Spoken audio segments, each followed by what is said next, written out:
Hello everyone, good evening. Welcome to Transport Talks with HRO. I'm your host, HRO Machida Koko, and today we have rail transport development in Nigeria part two. And before I introduce our guest this evening, I would like my co-host to say something. Okay, good evening, everyone. It's another amazing time Good evening, to Abayomi. get more insights about the rail development. My name is Abayomi Ileye, a graduate engineer from Sony Ojos and Partners Consulting Limited, where we deal with civil structures. We consult for various civil works ranging from steel designs to reinforced concrete. Okay, so I hope today, which I strongly believe with the calibers of speakers we have will indeed be an interesting and informative section indeed. So do sit tight as you join us. Thank you so much for that. So quickly, I'm going to start from Professor Ipe. Sir, just quickly next 30 seconds, just quickly introduce yourself, please, to the audience. Just your name and just something about you, sir. Thank you. Okay, well, I am Professor Kalistis Ibe, a professor of transport management technology, Federal University of Technology, Owerri. I have been in the world of transport. I've managed transport and I'm teaching transport. So I have experience of the industry and the experience of academic. Right. I've done some extensive work on railway. That's my PhD was on railway. And very much interested in public transportation planning. And currently, I'm doing a lot of work on technology needs assessment for transport sector mitigation and adaptation. That is the area. And the railway is one of the technologies we are recommending that can mitigate uh, climate change impact on the environment. Because you know that railway transport is environmentally friendly. Thank you. Thank you so much, sir. Thank you so much. So I'll go to Professor Nadi. Good evening, everyone. I'm Professor Kenneth Nade. I'm a professor of economics, basically, but academics took me into the area of transportation. I countered the transportation. I've been benefiting, of course, I consume transport services as a consumer. But I took academic interest in transportation when I was doing my PhD, which was on the international oil price formation. So I discovered that transportation, whether on sea, on land, or in air, both by consumption and by production, it affects the price formation process in the international oil market. In the process, I got into transportation studies. So yeah, thank you very much. Thank you so much, sir. Thank you. And I'll go to Mr. Austin Oga, please. Introduce yourself. Thank you. Okay, my name is Augustine Oga, and I'm the managing director of Kaduna Line. It used to be known as KSTA, Kaduna State Transport Authority, and then we rebranded and turned it into Kaduna Line, which we've also introduced a lot of some technological aspects of transport into our business. And I'm currently running a master's in transport and logistics with the NITT and ABU Zaria. So, and hopefully, who knows, Professor Kalisis might be my external assistant of mine. So, Prof, it's nice to meet you here, sir. It's my pleasure. So, the pleasure is all mine. And I hope and I just wish that after this, Prof, I'll be able to get in touch with you so that we can do some walks on transport in Kaduna State because we're expanding. Okay, my brother. And Kaduna State also has done work on the rail. wanted to introduce rail mass transit in Kaduna so that we can be able to help reduce the impact on our major roads, because the state government is working drastically on improving the roads in Kaduna State. So if we have an alternative means of transport in Kaduna, that will go a very long way to help us. But it's really good to be here. It's really good to hear and learn from two professors that are here. So thank you very much, Ejiro, for having me here. Thank you. Welcome. Please, before I call on the next speaker, I think someone's YouTube or Twitter is on. So can you please tune that down? Because it's causing interference, please. Yeah. Thank you so much. So I call in my friend and my mentor, Dr. Udwak. Thank you very much, Ejiro. Thank you to everyone. My name is Udwak. I'm a development economist by training, and I have lots of research in the role of transportation and infrastructure in general, the role and the impact on development and their contributions to development. And I'm pleased to be here to discuss rail transportation in Nigeria. Thank you very much. Okay, thank you so much. So last week we talked about rail transportation development in Nigeria part 1, and our panelists were actually very amazing. So because we are already into it, let's just dive straight into it. So I want to say to our audience, whether on Twitter, on YouTube, or on Facebook, just kindly drop your name and where you're joining in from. That's very helpful. Thank you so much.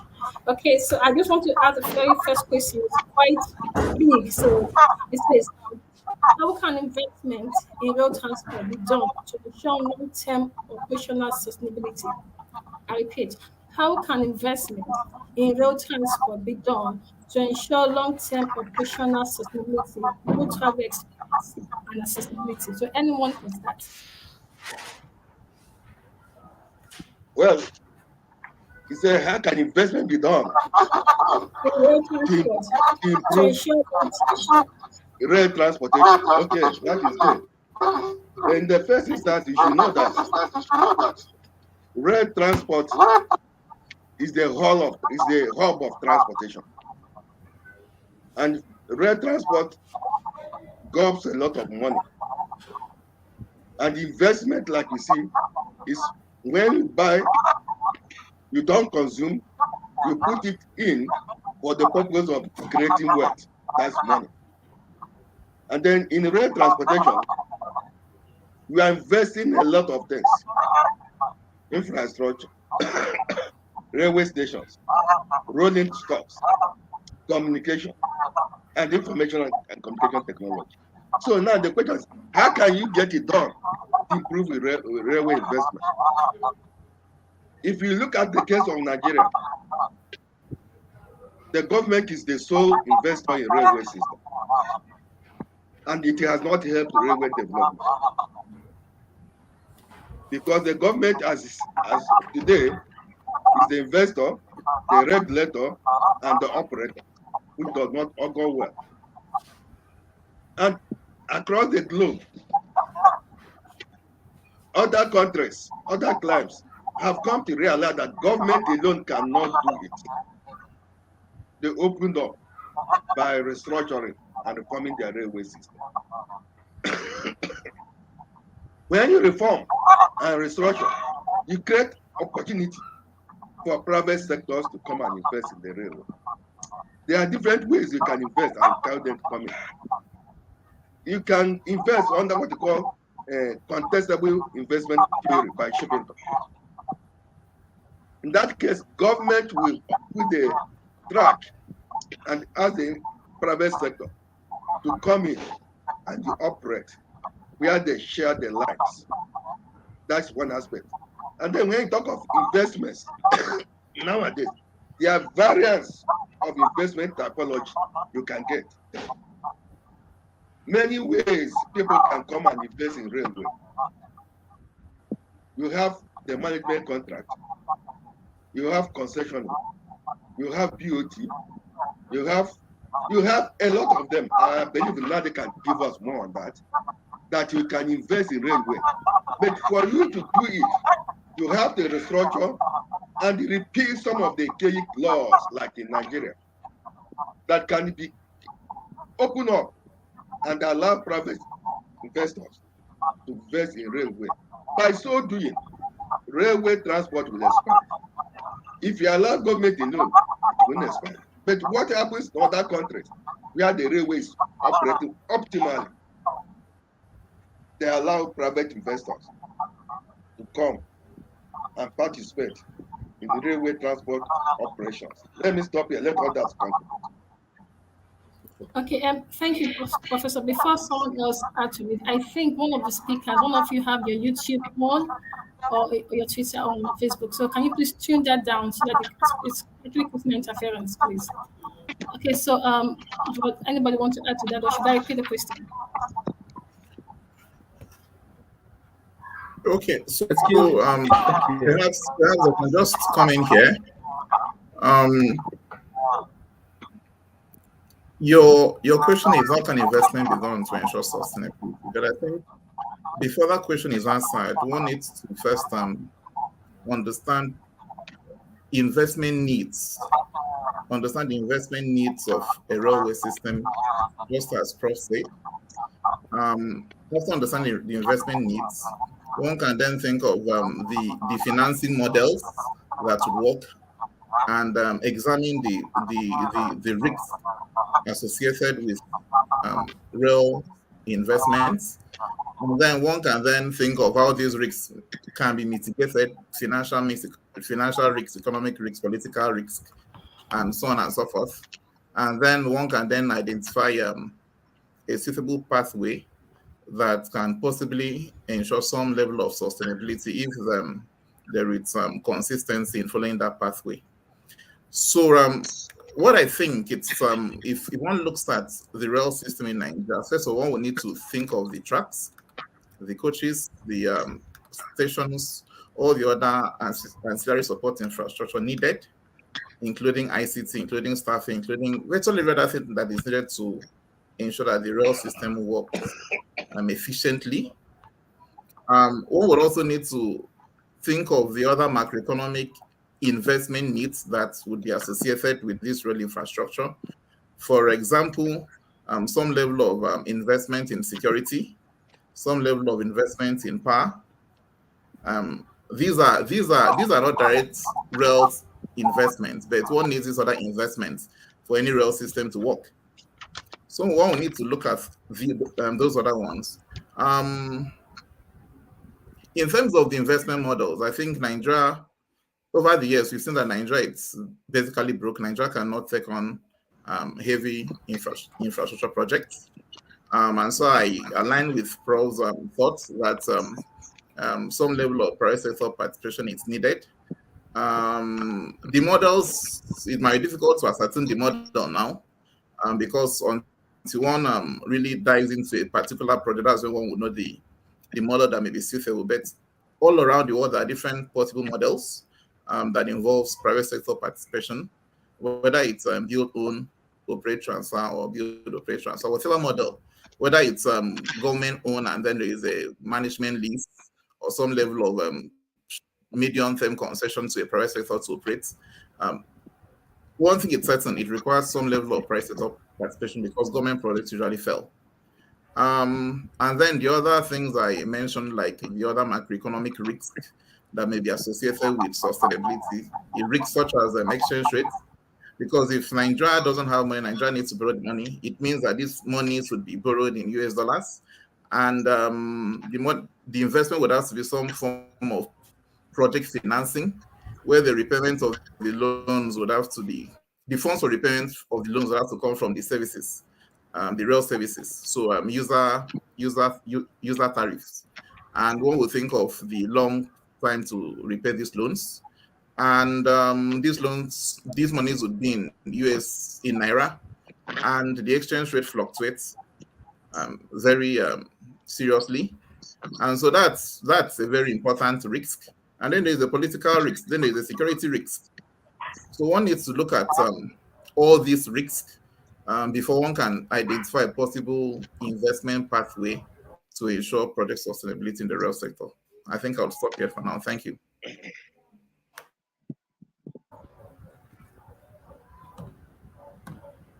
Okay, Ejiro, I would like to add more to what Prof mentioned. Prof was talking about the Act, the 1955 Act. The 1955 Railway Act, which stipulates that railway tracks, rolling stock, everything should be owned and operated by the Nigerian Railway Corporation. You see, when you have a law like that in a country, you make it very difficult for foreigners to come in and invest.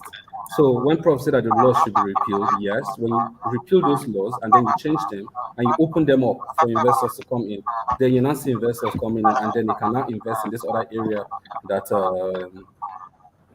your colleague was mentioning. So if the country is serious about this, what the country should start thinking of doing is to convert or to change the Nigerian Railway Corporation into a Nigerian Railway Authority.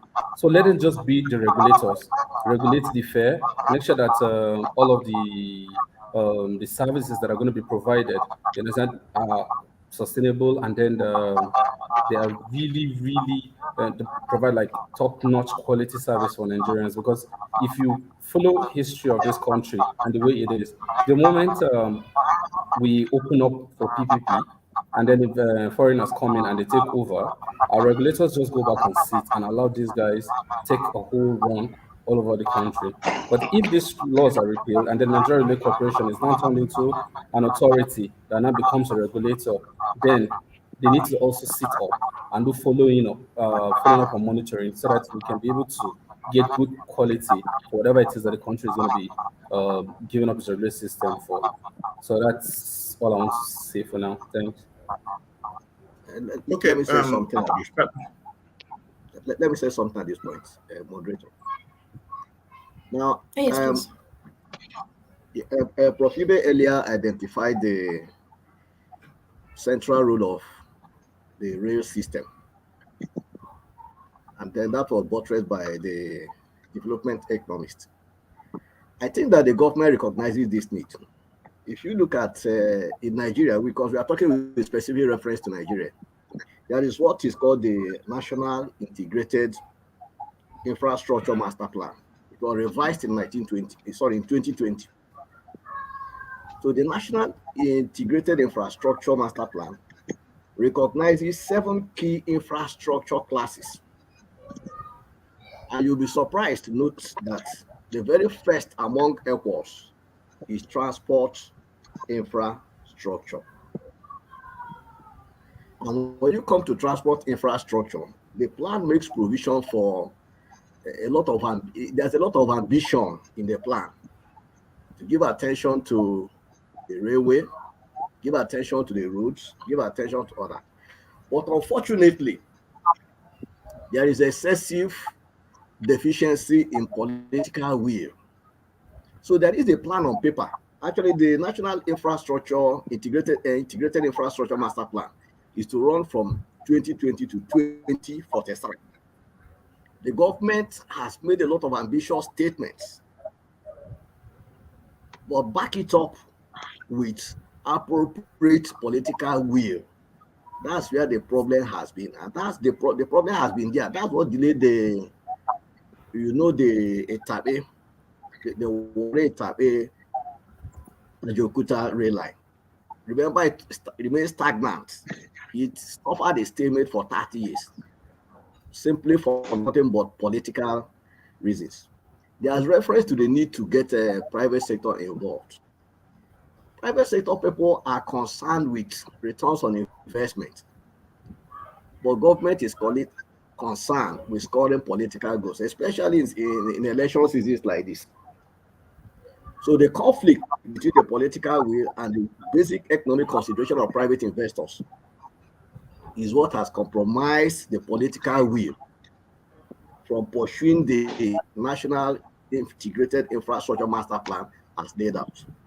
If you look at Nigeria, the problem of intermodality causes a loss of, the country loses at least 4% of its GDP, its gross domestic product, as a result of port inefficiency. This time not railway, port inefficiency. In what sense? Because there is disjoint, there is disconnect between the railways and the ports, evacuating what arrives through the ports. There is the absence of the rail element. And so there is congestion on the routes, the total quantum of which amounts to 4% of the gross domestic product of Nigeria that is lost. So the government recognizes what is to be done, but how are we going to have a government that will volunteer to back up good principles, good policies, well-stated paperwork with political will that can enable private, because it's clear that the government cannot carry this thing. But people identify that the government is the operator, government is the regulator, government is everything. It doesn't work like that at all. So the only way to let things work is to begin to unbundle excessive government involvement. But unfortunately, government recognizes that but cannot take any action in the present circumstances. So it's important we address the role of government. How are we going to get government to political will to do what needs to be done? The need is recognized. Beyond recognizing the need, what action is being taken to ameliorate the need on ground? Thank you very much. Oh, thank you so much. Okay, thank you and thank you to our speakers. Okay. Before I'll call my co-host take over, I want to say to our audience on Twitter and Facebook, thank you for joining. If you have any questions, just drop it in the chat and we'll kind of address it. Thank you. Abayomi? Okay, sorry. Before the co-host, I just wanted to provide an update on the legal framework that has been talked about. So as at 24th of January 2023, the round of constitutional amendments, and one of the bills, bill number 32, which seeks to move railway from exclusive legislative list to concurrent legislative lists and related matters. We can remember that the National Assembly has passed the bill, but it has to go through the 36 Houses of Assembly for concurrence. And what is required is at least 2/3 of the 36 Houses of Assembly must concur to that. So as at 24th of January, 26 states had already concurred, which means essentially that bill has been passed. And what to remain is that it's going to forward to the president for assent or rejection. So I think to some extent this is a positive development, because now rail would no longer be an exclusive matter of the federal government. The state governments would be able to develop their rail services. So just an update. Thank you. Okay. Very useful. Thank you. An update indeed. Okay. So thank you, sir. But it requires. I think that's really. It requires political will. Without repealing the bill, no matter where you put it, nothing will happen. You need to free the railway. The railway for now is tied up. It has not been freed. When you free it, investors will come in and invest. I do know of many investors who want to invest in railway, but have they been given permission to operate? No. One thing about railway is this: because of its nature, it involves huge capital outlay. Government alone cannot do it. And again, railway in Nigeria is very viable because we have the population. The population is what is attracting investors that is now making inquiries with the government for them to invest in railways. But the law is caging them. Until the law is removed, we are wasting time. And until the government or those in government understand the loss to the economy because the railway is not viable, is not big, we are wasting time. I hope you know that for the railway not being viable in Nigeria, all of us, we are paying painfully for it. For every item you consume, you are spending more than 10 to 15% of the cost of that price because the railway is not efficient. And how do you make it efficient? When there's competition. There is no competition in railway now because government is not investing much. If other people, other investors, private investors invest they will compete, and the efficiency will come in. And when they compete, they invest in the latest railway technology. Look at what we are seeing now, the railing of railways of yesterday, because the technology is not there, and that is investment. We are talking of a railway investment. Railway investment now is driven by technology. You must invest heavily in technology. Those things you do manually are now being done by technology. And if you do that, you will get to where you are going. Once you technologically invest heavily, the railway will be efficient and people will come. Remember that in transportation, the more efficient you are, the more people you get. But the less efficient you are, you may not get enough people to patronize you. So for us to invest in railway, the law must be repealed. No matter what they have done, whether it's legislative or exclusive, is there political will? That is the issue. Look at what happens in other countries, where the railways are working. They are enjoying it.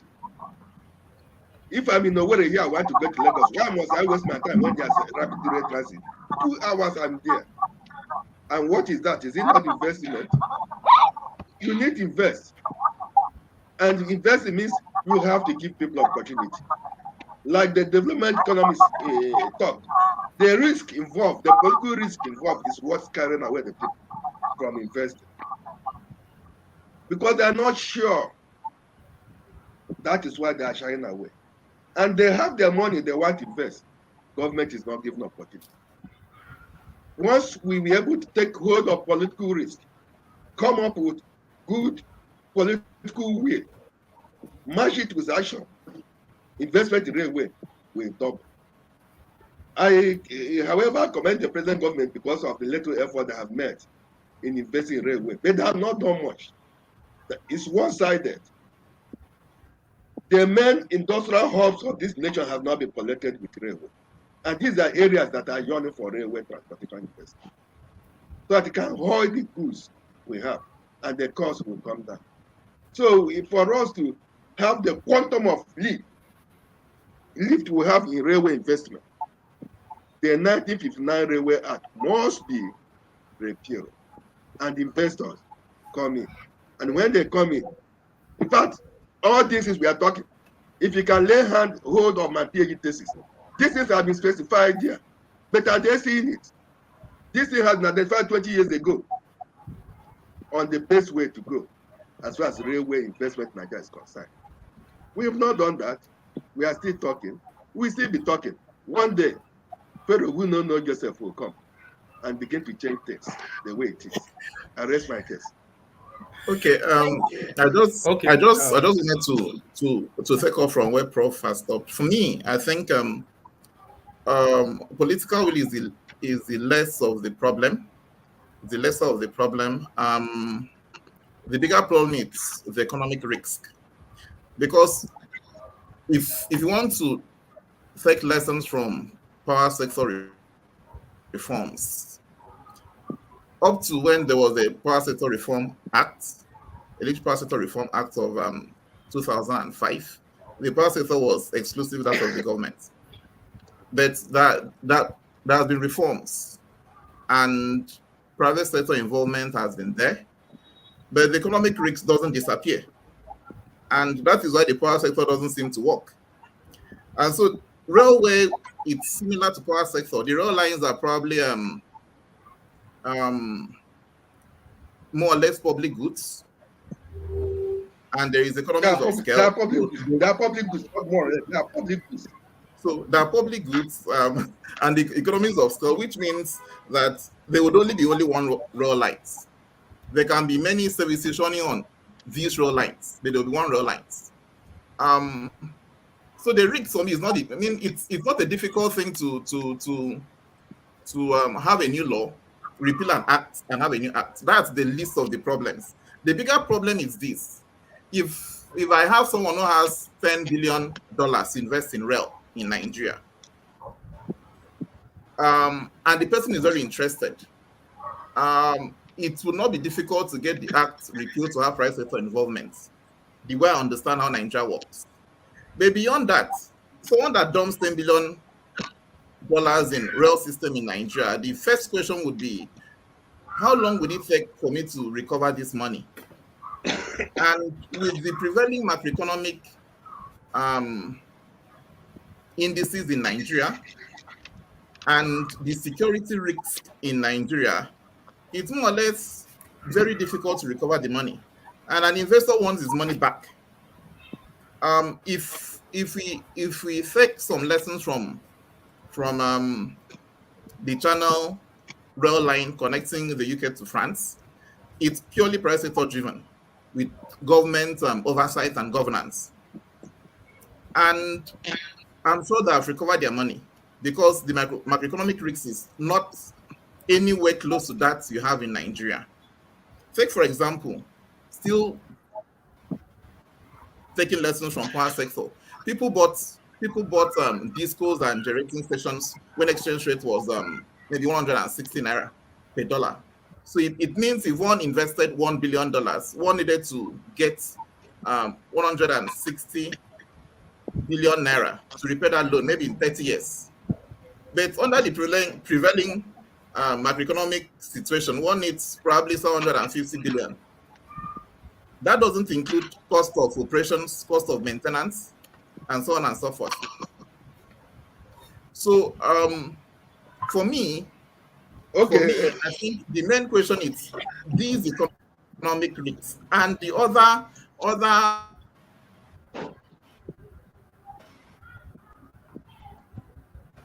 what? Hello? Okay, I think it's a network issue. So that's another idea. There's a network issue here. Now let me say something to you. Now, I want to stress the development economists have spoken about the economic risk. The economic risk, we acknowledge it, is there. And the illustration from the power sector reforms is quite apt, okay? But then the political will, let me draw attention to particular instances of how the political will, the absence of it, can be very, very obstructive. If you refer back to the Yaradua regime, the Yaradua regime had wanted to revamp the Eastern Railway, the single track from Port Harcourt running up to Maiduguri, through the junction in Kaduna. And then all the plan had been laid out just for rehabilitation, not a new, but to rehabilitate the entire thing and get it back on stream. Just before the thing could be implemented, the man disappeared from the scene. You cannot believe that the government that took over from him immediately sidelined that one, so that Eastern rail track line remains moribund up to now. That's at the federal level. Then at the state level, if you look at Lagos State is one of the most developed rail transportation in the country. The recent red line, the blue line, estimated to carry 300,000 passengers per day. Yes, they are there. But before, under the government of the current Minister of Works, Fashola, the government had planned this rail something since. But immediately he handed over power, the succeeding government prioritized road transportation and not rail, thereby suspending entirely all the groundwork, all the preparation, all the mobilization that have been done to get the rails going. So this is how the political way can easily come up and make nonsense of everything. The economic factor is there, but I am thinking that there is no doubt about it that the political will is there. It's a major issue that we must contend with in this Nigerian case. Okay, look again at that currently Nigeria is poorly ranked. The International Competitive Index placed Nigeria 130 out of 141 countries ranked. Even you come to Africa here, there is the index developed by the African Development Bank, called the African Infrastructure Development Index. AIDI. Now, the Africa Infrastructure Development Index still ranked Nigeria behind 23 other countries, including some sub-Saharan African countries. Very, very poor. Okay? Yet, the government recognizes this, but there is misplacement as a result of manipulation of political power.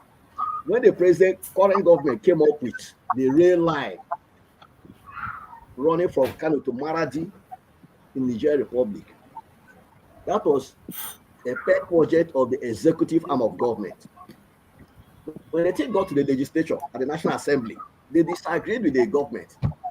But the executive somehow managed to maneuver its way and has gone on to do that. And people are questioning, the National Assembly, as a matter of fact, was questioning what is the economic value of that relative to or other parts of Nigeria, particular states in Nigeria that have zero rail network, like Akure, like Anambra State, Ondo State, Anambra State. Some states are just zero, totally as if not a single rail track has crossed them or been seen in their states. And this one is going outside the country. But then excessive use of power went beyond that, and there's this misplaced priority. So this political will, very, very important. I just want to state that. I am not denying the existence of the. I agree with the pros. I agree with the pros. I agree with the pros on the political risk. If I just ask a question, Prof, do you think if a loan was taken to fund the Maradi rail line, that there is the hope, given the economic realities, that loan will be repaid in maybe 20 years, given that I'm yet to hear that there has been any shipment through that line. Oh, you mean the Lagos line? Kano Maradi line. The Kano Maradi line? Yes. Okay. No, I agree with you, of course. But you see, the money is going into it. And the money is being viewed from some quarters as not being efficiently, as not being cost effective. Because you just pointed out that no shipment has taken place. And yes, so much is going into it. Why is so much going into it when there's nothing to show for it? Whereas, okay, look at the Ibadan, the Lagos-Ibadan rail line. Already it's making some impact. It's making some impact, at least as far as passenger volume is concerned. Even though road transport is still cheaper than that rail line. Road transport is still cheaper. The rail line is supposed to have made things cheaper, at least price-wise, direct cost. But you see, no way. But nevertheless, at least we see passengers going and coming from Lagos to Ibadan and all that. But this one, Maradi, that is dropping so much. What do you have to show for it? And yet, political backup has seen it going on. Okay. Thank you very much. After Michael have a question, so Prof, then I'll also take. Okay. Prof, sorry. Let me just quickly add this, and so that I would also respond to that. So I want to believe that we also have the blue line, the red line, which was part of our conversation in the last talk. And if you're quite aware, the blue line is shown by the president, and we're hoping that the red line will also be commissioned very soon, and that promises to be a lot of economic value. We have one of the things I'm quite from an insight information I have is that it's based on concession, like banks coming together to support that. But still yet, you find out that even as size rail, let's even come to bus transportation. Thank God Mr. Ogo is here. You would find there's a question of how much is the local investors that we have currently investing even in the bus transportation. Now, when it now comes to rail transportation, Lagos is leading in terms of showing an example by the blue line, which connects from different neighborhoods in Lagos together. But how much are the local investors? Local investors that we have here, how much are they investing? Invest in the rail transportation industry, and also what lesson can other part of the state begin to learn from the step Lagos is currently taking by pushing for this? Thank you.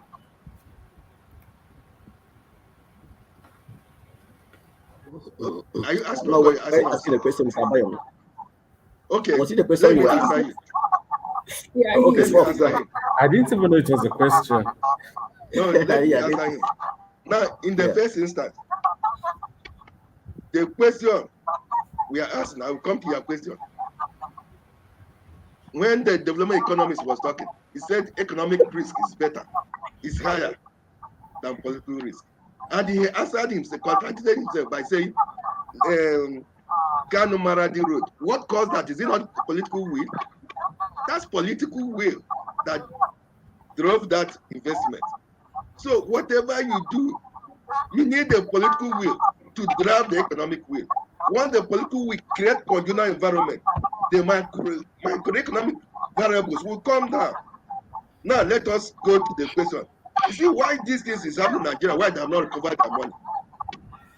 Do you know that the cost of constructing railway per kilometer in Nigeria is more than the average of any railways in Africa? The excessive cost, padding of the costs. If you give it to private individual, he constructs it. He knows that he's borrowing money. He is not going to give money to anybody. So because of the corrupting tendencies in the government, and that is driving their political will, that's why they are allowing the state to invest. They don't want to give to individuals because the individual may not give you the money. So they want to invest and use it to pad and siphon money away. If you watch, if you have the indices for railway in Nigeria, you see in Ghana, to construct a kilometer of railway is about $6.5 million.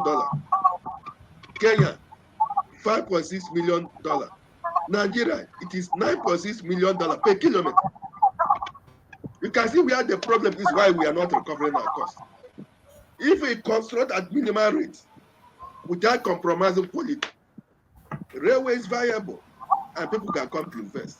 Now the person who asks question, the level of private investors in railway investment. If you do railway well, private investors will come. You know where they're going to invest? They're going to invest in operations, coaches and wagons, sardines. These are the areas private investors will come and invest to carry their goods.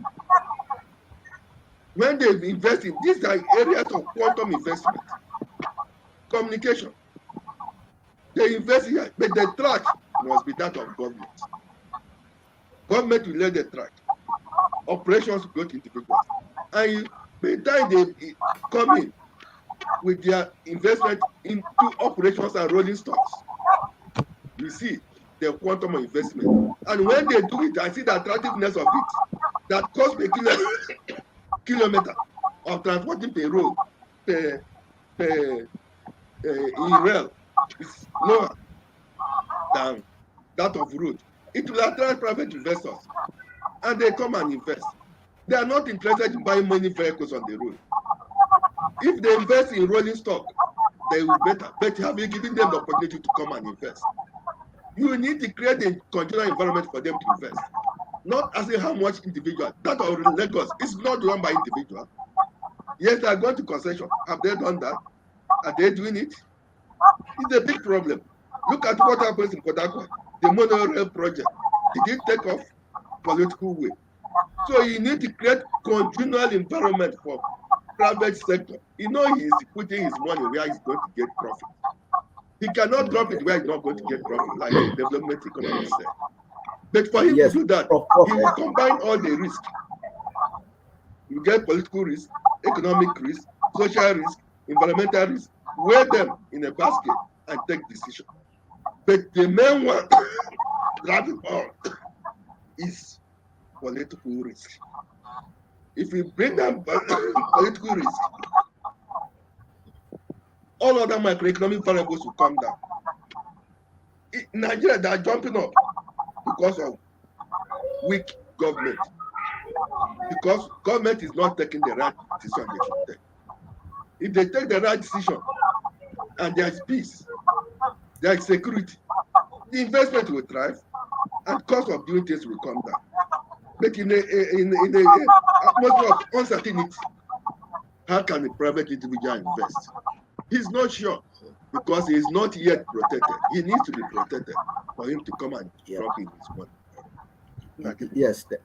Now, let me address the question that Abayomi asked also. Abayomi asked, given the example that Lagos is showing in road transportation, why is it that, or how can some other states key in? And why is it that private investors are tardy? They are not fast enough in responding, in keying in. Now, the reason is this.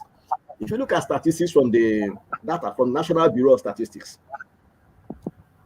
precisely at price indices, in the specific area of transportation, transport costs have been increasing by 11% since the year 2010. That means transport costs double every 7 years. And what is the major explanatory factor for this growth in transport fares, transport costs? Is basically fuel. Now, when you analyze fuel itself, fuel represents only 25% of running a vehicle on the road. Okay. Now, when you put all these things together, the typical private investor in 5 to 10 million naira, when is he going to come back to me? I'm not going to wait for an indefinite. I'm not going to wait indefinitely. When am I going to recover my money? When am I going to begin to make profit? You know, because the value of money is going as time goes on. So the longer you wait, the more you lose. So private investors look at these things and they're again discouraged. So another way then is if fuel costs, well, we thank God for the Dangote refinery that is coming up. It's said to be the largest refining capacity in the world. We hope that if fuel prices can stabilize, so that fuel prices that represent only 25% of running a vehicle will not become the major determinant of transport fares and transport costs. Then the atmosphere will become more conducive for private investors to come in. So you don't want to put your money where it will get stuck before you can recover anything. Something else has escalated, worsened the situation for you. Private investors don't reason like that, and therefore everybody holds his money. You know, apart from the fact that there is general poverty, that is what's called a savings gap. People are not really saving because the money is not there to save. You've not made present, you've not broken even at consumption level. You are not talking of saving something to come and invest. So thank you very much. I think that is why private investors are reluctant to even join in the route something as expected. Okay, so before the next person make further comment, I just want to ask, is there something the CCC, which is the major construction industry for the railway tracks in Lagos, for instance, and also a bid for the fourth bridge, is there something they are really seeing that probably the local investors or probably other people are not seeing for them to be putting in so much in this the railway transportation industry? I mean, the Chinese civil engineering construction corporation. Okay, let me just come in here, please. I don't think CECC are really investors. I think they come in as a result of the fact that these loans come from China.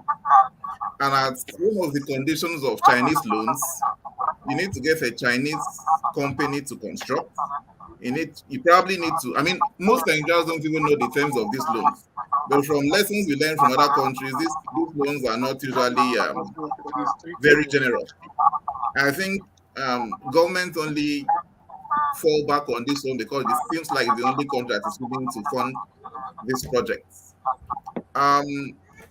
From understanding, most of these loans, most of these Chinese loans, the conditions would include even getting the coaches from their home countries, getting the engineers from their home countries, and if there is any default, part of the way of recovering the costs, the invest over the infrastructure that the loan funded. And that's from the lessons we learned from other countries. And so CECC is not an investor, it's just a contractor from China that is part of the loan agreement. Yes. Thank you very much. Thank you very much. You know, these loans from China are what I call tied loans. Yeah, loans can be classified either as tied or untied. These ones are tied. You get it? And the part of what they tie to the loans is if you must get this loan at so-called concessional rates. Almost all the yield from it goes back to China. Okay, Prof. Ibe quoted the cost of constructing 1 kilometer of rail line.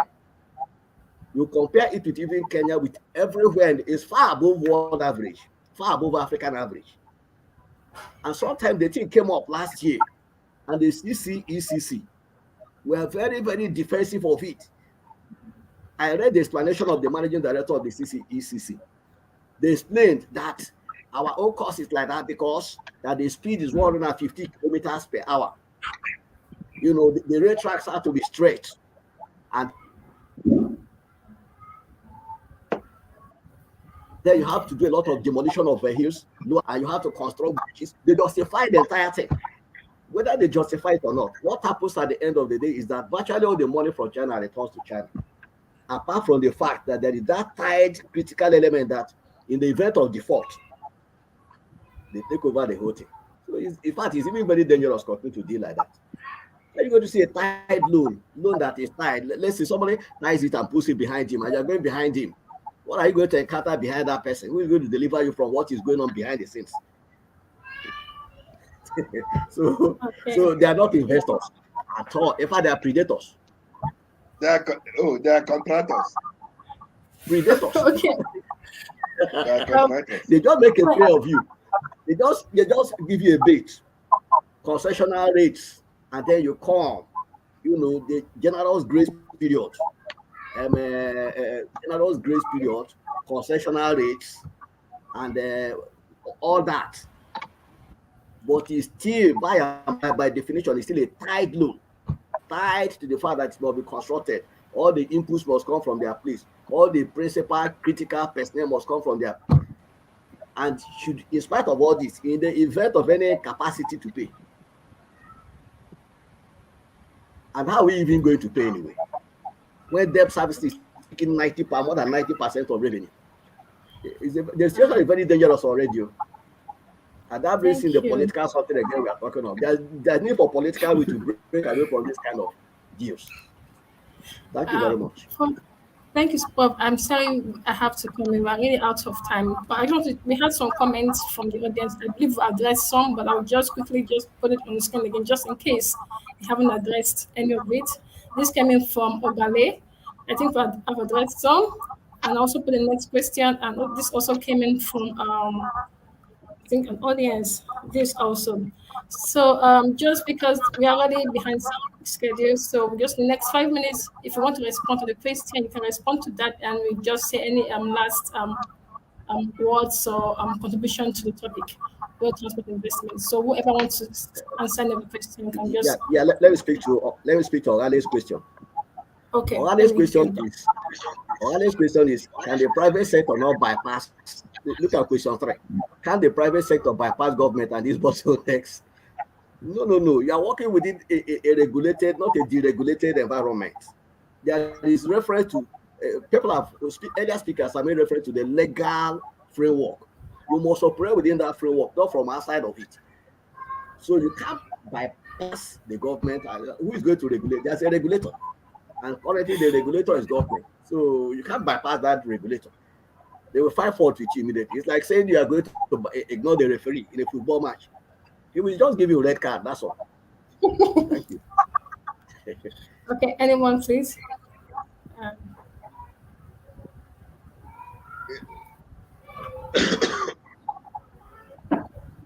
There's this question: how much are the transport sector creating awareness to the global community? The question will have been how is government marketing itself? Okay. How are we marketing ourselves to the global community? And if you ask me, if you have conjugal environment, there is security, there is welfare, people will be sure that they will come and invest, and the investment stays. they will come in. You don't need to overmarket yourself. You can't market yourself in the midst of insecurity. You demarket yourself. That's the problem of insecurity. Insecurity in Nigeria is demarketing Nigeria.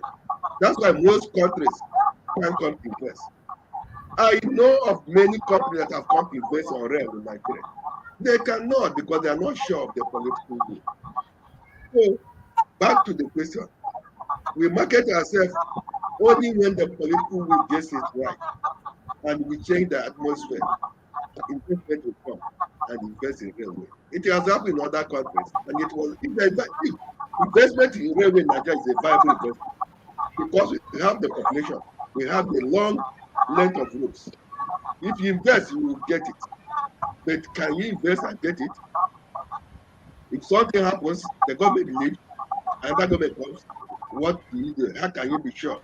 Not what the development economics called, what do you call it? It says economic risk. That goes to the economic risk. So that is it. The risk involved in investing in Nigeria is ready. We have political risk. We have economic risk. Now we have environmental risk. We can't even construct the railway. Without the environment, the people even allow the people to keep paying them. Should it be? So you must remove this political risk, environmental risk, and the economic risk. They will come. Without removing them, but the key is political risk. If we remove it, the other ones can be handled. I rest my case. Okay, thank you so much, speaker. Thank you, Professor Nandi, Professor Ibe. Thank you, Osnoga. Thank you, Udwak, and thank you, Abayami. So I think we have to call it a night. Just quickly, in the next 30 seconds, each of you, any final words on the topic? So anyone can start. That'll be fine. Okay, I just wanted to highlight a dimension of risks that we've not really mentioned, and that's general security. We had the Kano Kaduna, the Abuja Kaduna kidnapping. We had another rail derailment in Kogi. We had the kidnap, I think, in Edo, and I think last week we had another rail derailment, the Abuja Kaduna rail services. In recent times, we've been hearing news of people being arrested for stealing rail tracks in Lagos, and the problems continue. Until some of these problems are addressed, it will be difficult for any rational mind to think of investing money in rail services in Nigeria because these problems are there. I mean, even if at the point of investing, these tracks were there, and I put my money, and now that I've sold the tracks, I have to sustain my services for maybe 6 months. It means I'm losing money already, even before starting. So until security risks are addressed, it's going to be difficult to do anything. Thank you. Thank you. It was nice you mentioned that because that's where our next episode is headed towards the direction of question and security. So I'm really glad that you ended with that. Thank you. Maybe let's go to Austin Oga. We end with the two professors. And then forwards. Well, I'm actually praying and hoping for the day that we're going to see the rail service in Nigeria because what we're getting currently is not meeting the demands of people. For example, the Kaduna Abuja rail, from 4 services a day now, it has come down to 2 services, and even the 2 services, we still have people not being able to trust the rail system because of security, just like Udwak has mentioned. So we're hoping and praying that the next administration comes in, they can be able to tackle security very well, and then make sure that our rail service is well protected and well guarded, and then they can win people's trust back to be able to use the service. Because once there's security challenge or there's security issues, it affects everything, not just only the rail, it affects those that use the rail too. Because if you can't use the rail, you have to use the road, and even the road itself is still not safe. So we're all in this together. We just have to hope and pray that the next administration that comes in and the security is fairly and squarely. Thank you very much. Okay, Professor Nadi. Is it me? Yeah, do you have any final contributions before we call it a night? Yes. In conclusion, I want to point out that there's a lot of opportunity in the railway, in the rail industry, and it will help the country. Earlier, I started speaking by referring to the National Integrated Infrastructure Master Plan. Now, that document for 2020 to 2043, part of what you get in infrastructure statistics, at least up to the year 2018. The data, the statistics shows that when you measure the efficiency of the different modes of transport on a 7-point scale, rail is the least. Rail is scoring 1.8. Air services scoring 3.4 out of 7. Road is scoring 2.5 out of 7. But rail 1.8. So there is a lot that can be done on rail, and yet rail holds a lot of potential as a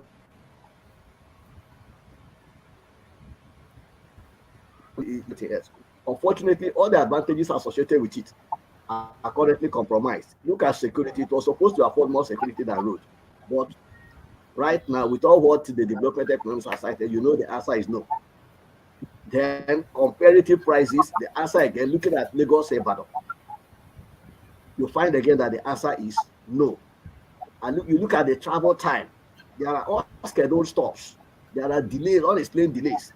So all these things account for the low efficiency of train services compared to road and to air. Something can be done to upgrade this and get the country going forward. Thank you very much. Thank you so much for that, Prof. And our final panelist, Professor Ibe, and then last contribution. Thank you. I'm happy for the awareness created for rail transportation. Yeah. Rail is transport and transport is rail.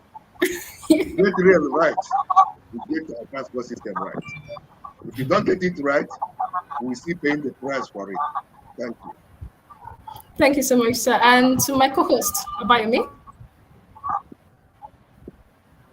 Okay, my co-host, hi. So, as speakers, as speakers have said, Nigeria is blessed with population and natural resources, and this natural after the state needs to be well connected. We've also learned today the Chinese loan to be a debt trap. The question is, what alternative does Nigeria has? Also, the question coming to my mind now is I can see some of our audience from UK all around the globes. How can those in the diaspora also come into play in this? Because they've seen better, they've seen outside. And we've also seen the issues of security being raised, which is going to be a major topic we'll be discussing in our next talk.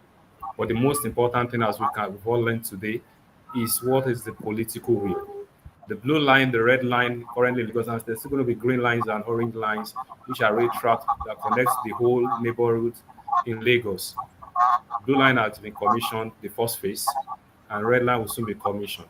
The question is, what are other part of the state also learning from that?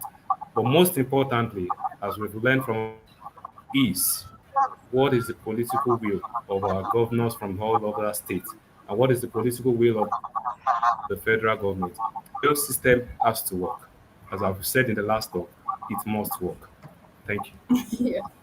Okay, thank you so much. And I want to thank you to our audience from UK, South Africa, from Nigeria, and etc. Thank you so much for joining in, and we hope you enjoyed this episode. And we also want to thank you to our speakers, Professor Ibe, Professor Nadi. Actually, this professor taught me in undergraduate and postgraduate. So thank you, sir, for honoring us this evening. And thank you to Mr. Austin. Thank you so much. Thank you to my other mentor, Dr. Woodward. So I want to thank you to everyone for joining. I hope you learned a lot. And next week, we're going to deal with rail operation and the issue of security.